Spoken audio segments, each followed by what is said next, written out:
Mallayya Jewellers, Ottupara, Vadakkanchery. Phone 04884 232 666.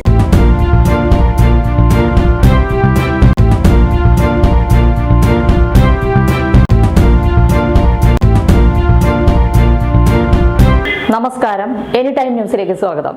Hema committee റിപ്പോർട്ടിന് പിന്നാലെയുണ്ടായ സംഭവ വികാസങ്ങൾ ചർച്ച ചെയ്യാൻ ചൊവ്വാഴ്ച വിളിച്ചു ചേർത്ത അമ്മ എക്സിക്യൂട്ടീവ് യോഗം മാറ്റിവെച്ചു. അമ്മയുടെ പ്രസിഡന്റ് മോഹൻലാലിന് നാളെ കൊച്ചിയിൽ എത്താൻ സാധിക്കാത്ത സാഹചര്യത്തിലാണ് യോഗം മാറ്റിവെച്ചത്. യോഗത്തിൽ നേരിട്ട് പങ്കെടുക്കണമെന്ന് മോഹൻലാൽ ആവശ്യപ്പെട്ട സാഹചര്യത്തിലാണ് അദ്ദേഹത്തിന്റെ കൂടി സൗകര്യാർത്ഥം യോഗം മാറ്റിവെച്ചതെന്ന് സംഘടനയുമായി ബന്ധപ്പെട്ടവർ പറഞ്ഞു. സിനിമാ പ്രവർത്തകർക്കെതിരെ ആരോപണങ്ങൾ ശക്തമാകുന്ന സാഹചര്യത്തിലാണ് അടിയന്തരമായി യോഗം ചേരാൻ അമ്മ തീരുമാനിച്ചിരിക്കുന്നത്. News desk, any time news. കൂടുതൽ വാർത്തകൾക്ക് ഞങ്ങളുടെ ചാനൽ സബ്സ്ക്രൈബ് ചെയ്യുക, ഫേസ്ബുക്ക് ഫോളോ ചെയ്യുക. വാർത്തകൾ വേഗത്തിലറിയാൻ എനി ടൈം ന്യൂസ്.